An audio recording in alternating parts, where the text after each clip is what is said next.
Welcome to The Explainer. Today, we're digging into a really interesting opinion piece from the Wall Street Journal's editorial board. It's called Rubio's Tough Love for Europe, published on February 15th, 2026. And what's so fascinating about it is how it explores a huge contradiction, a message of unity for Europe that's delivered with a very, very sharp edge. So, here's what we're going to cover. First, we'll look at this new message for Europe. Then we'll get into what the article calls the tough love vision.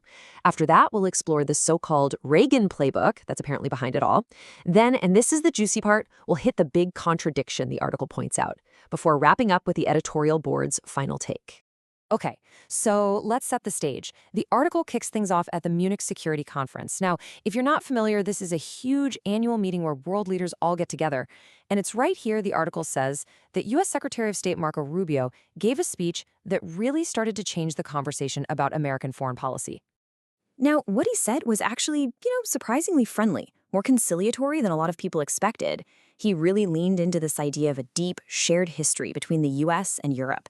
He even used this phrase about their destinies being intertwined. It's all about this powerful, historic bond. But, okay, beneath all that friendly talk, the Wall Street Journal's editorial board says, hold on a minute. The real message, the underlying theme of that speech, was something they call very tough love. So, what does tough love actually mean in this context? Well, according to the article, Rubio basically laid out a list of what the administration sees as Europe's big policy mistakes. We're talking about mass migration, not spending enough on defense, their approach to climate policy, and their energy choices. So, while it was all wrapped up in the language of partnership, it was really a direct challenge to the path Europe was on. Now, you might be thinking this all sounds pretty new, right? Well, the Wall Street Journal says not so fast. They argue this whole vision for foreign policy isn't new at all. In fact, they say it's pulled straight from the playbook of a very famous past American president. And that playbook is built around a core idea called conservative internationalism. So what is that? The article breaks it down for us. It's a philosophy they connect back to Ronald Reagan, and it's all about being unapologetic about U.S. leadership, focusing on actual threats to American interests, and having a deep belief in, well, the superiority of freedom. It's kind of the philosophical engine driving that whole tough love message we were talking about. And here's why this matters. The editorial board makes a crucial point. This whole idea, this conservative internationalism, is being presented as the absolute best way to deal with the big global threats we're facing today. Specifically, they're talking about an axis of nations that includes China, Russia, North Korea, and Iran. Okay, so they've laid out this really strong, clear vision. But just as you're starting to get it, the article throws a wrench in the works. It points to what it sees as a massive problem, a huge contradiction between what the administration is saying and what it's actually doing. And that entire contradiction hinges on one simple question. What about Ukraine? I mean, the whole article pivots right here. The editorial board calls Ukraine the current front line of Western civilization. So they're asking a really critical question. Does the administration's policy on Ukraine actually line up with that big, bold vision Rubio just talked about? And this really gets to the heart of the critique. The editorial board argues that when it comes to the war in Ukraine, the U.S. is acting less like a committed ally and more like a neutral mediator.